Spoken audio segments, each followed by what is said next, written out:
ये दंतुरित मुस्कान और फसल पठन सामग्री और भावार्थ चैप्टर 6 क्लास 10 हिंदी।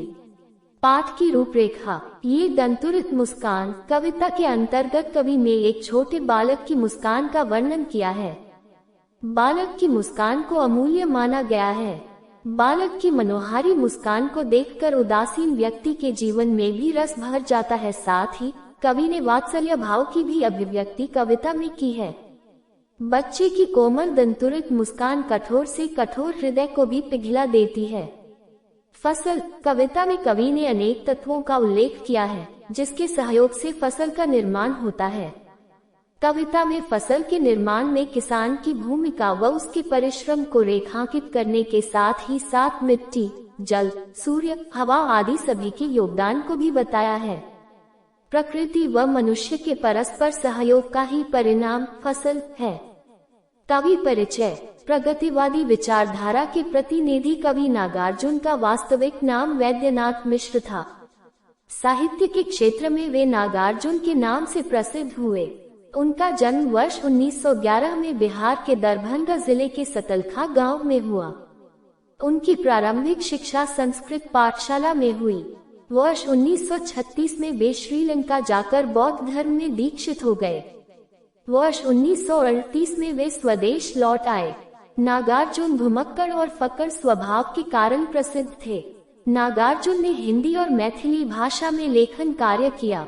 युगधारा, सतरंगी पंखों वाली, हजार हजार बाहों वाली, तुमने कहा था, पुरानी जूतियों का कोरस आदि नागार्जुन की प्रमुख रचनाएं हैं। बलचन माँ, रतिनाथ की चाची, जमनिया का बाबा, उग्रतारा उनके प्रमुख उपन्यास हैं। मैथिली भाषा में काव्य रचना के लिए इन्हें साहित्य अकादमी पुरस्कार प्राप्त हुआ। नागार्जुन की भाषा सरल, सहज व प्रवाहमयी है। उनकी भाषा में तत्सम शब्दावली के साथ साथ देशी, विदेशी शब्द व मुहावरों का भी प्रयोग हुआ है।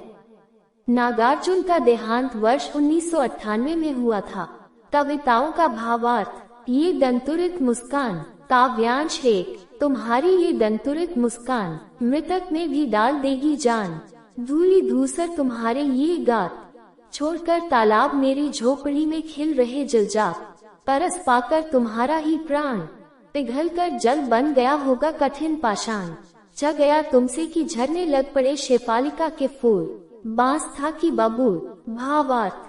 कवि को बच्चे के नए नए निकले दांतों की मनमोहक मुस्कान में जीवन का संदेश दिखाई देता है।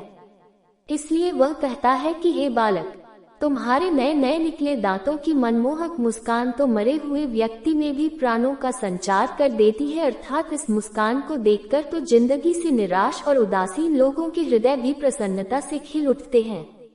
कवि कहता है कि धूल से सने हुए तुम्हारे इस शरीर को देखकर ऐसा लग रहा है मानो कमल का सुंदर फूल तालाब को छोड़कर मेरी झोपड़ी में आकर खिल गया हो। तुम्हें छूकर पत्थर भी पिघलकर जल बन गया होगा। अर्थात पत्थर दिल वाले व्यक्ति ने जब तुम्हारा स्पर्श किया होगा तो वह भी पत्थर के समान अपनी कठोरता को छोड़कर विनम्र बन गया होगा। तुम्हारा स्पर्श इतना कोमल है कि बांस या बबूल से भी शेफालिका के फूल झड़ने लगे होंगे। अर्थात तुम्हारे स्पर्श से कठोर हृदय वाला भी सहृदय बन गया होगा। काव्यांश 2। तुम मुझे पाए नहीं पहचान, देखते ही रहोगे अनिमेष। थक गए हो, आंख लूं मैं फेर, क्या हुआ यदि हो सके परिचित न पहली बार। यदि तुम्हारी माँ न माध्यम बनी होती आज, मैं न सकता देख, मैं न पाता जान। तुम्हारी ये दंतुरित मुस्कान। भावार्थ। कवि को बच्चे की मुस्कान मनमोहक लगती है। जब बच्चा पहली बार किसी को देखता है तो वह अजनबी की तरह उसे घूरता रहता है। इसी कारण कवि बच्चे से कहता है कि तुम मुझे पहचान नहीं पाए हो, इसी कारण लगातार बिना पलक झपकाए अजनबियों की तरह मुझे देख रहे हो। कवि बच्चे से कहता है कि इस प्रकार लगातार देखते रहने से तुम थक गए होगे, इसलिए मैं ही तुम्हारी ओर से अपनी आंखें हटा लेता हूँ। यदि तुम मुझे पहली बार में नहीं पहचान सके तो कोई बात नहीं। यदि तुम्हारी माँ तुम्हारा परिचय मुझसे न कराती, अर्थात यदि तुम्हारी माँ तुम्हारे और मेरे बीच माध्यम का काम न करती, तो तुम मुझे देखकर हंसते नहीं और मैं तुम्हारे इन नए नए निकले दांतों वाली मुस्कान को देखने का सौभाग्य प्राप्त न कर पाता। काव्यांश 3। धन्य तुम, माँ भी तुम्हारी धन्य। चिर प्रवासी मैं इत्र, मैं अन्य। इस अतिथि से प्रिय तुम्हारा क्या रहा संपर्क। उंगलियां माँ की कराती रही है मधुपक। देखते तुम इधर कनखी मार, और होती जब की आंखें चार। तब तुम्हारी दंतुरित मुस्कान मुझे लगती बड़ी ही छबेमान। भावार्थ। कवि बच्चे की मधुर मुस्कान देखकर कहता है कि तुम धन्य हो और तुम्हारी माँ भी धन्य है, जो तुम्हें एक दूसरे का साथ मिला है। मैं तो सदैव बाहर ही रहा, तुम्हारे लिए मैं अपरिचित ही रहा। मैं एक अतिथि हूँ। हे प्रिय, मुझसे तुम्हारी आत्मीयता कैसे हो सकती है, अर्थात मेरा तुमसे कोई संपर्क नहीं रहा। तुम्हारे लिए तो तुम्हारी माँ की उंगलियों में ही आत्मीयता है, जिन्होंने तुम्हें पंचामृत पिलाया, इसलिए तुम उनका हाथ पकड़कर मुझे तिरछी नजरों से देख रहे हो। जब तुम्हारी नजरें मेरी नजर से मिल जाती हैं, तब तुम मुस्कुरा देते हो। उस समय तुम्हारे नए नए निकले दांतों वाली मधुर मुस्कान मुझे बहुत ही प्रिय लगती है।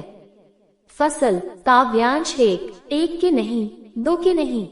ढेर सारी नदियों के पानी का जादू। एक के नहीं, दो के नहीं। लाख लाख कोटि कोटि हाथों के स्पर्श की गरिमा। एक की नहीं, दो की नहीं। हजार हजार खेतों की मिट्टी का गुण धर्म। भावार्थ। कवि ने इस बात को स्पष्ट किया है कि लहलहाती फसल को पैदा करने में प्रकृति और मनुष्य दोनों का ही पारस्परिक सहयोग होता है।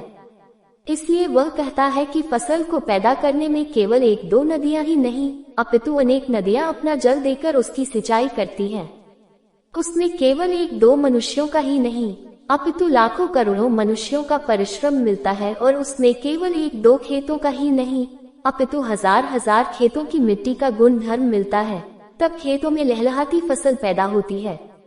इस प्रकार प्रकृति और मनुष्य दोनों के सहयोग से ही सृजन संभव होता है। काव्यांश 2। फसल क्या है, और तो कुछ नहीं है वह। नदियों के पानी का जादू है वह। हाथों के स्पर्श की महिमा है। भूरी काली संदली मिट्टी का गुण धर्म है। रूपांतर है सूरज की किरणों का।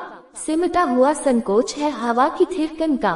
भावार्थ। कवि ने इस बात को स्पष्ट किया है कि फसल को पैदा करने में प्रकृति और मनुष्य दोनों का ही सहयोग होता है। इसी से सृजन संभव होता है। इसलिए कवि कहता है कि फसल का स्वयं कोई अस्तित्व नहीं है, वो तो नदियों द्वारा दिए गए उस पानी का जादू है जिससे फसल की सिंचाई हुई थी। वो तो लाखों करोड़ों मनुष्यों द्वारा किए गए परिश्रम की महिमा का फल है। वो तो भूरी काली संदली मिट्टी का गुण धर्म है जिसमें फसल को बोया गया था। वो तो सूरज की किरणों का बदला हुआ रूप है जिसके द्वारा फसल को रोशनी मिली। साथ ही इसमें हवा का भी समान सहयोग है। इस प्रकार इन सब के सहयोग से ही खेतों में लहलहाती फसल खड़ी होती है। ये वीडियो शिक्षा वाइन्स एप्लीकेशन में भी है, लिंक डिस्क्रिप्शन में है, डाउनलोड कर लीजिए।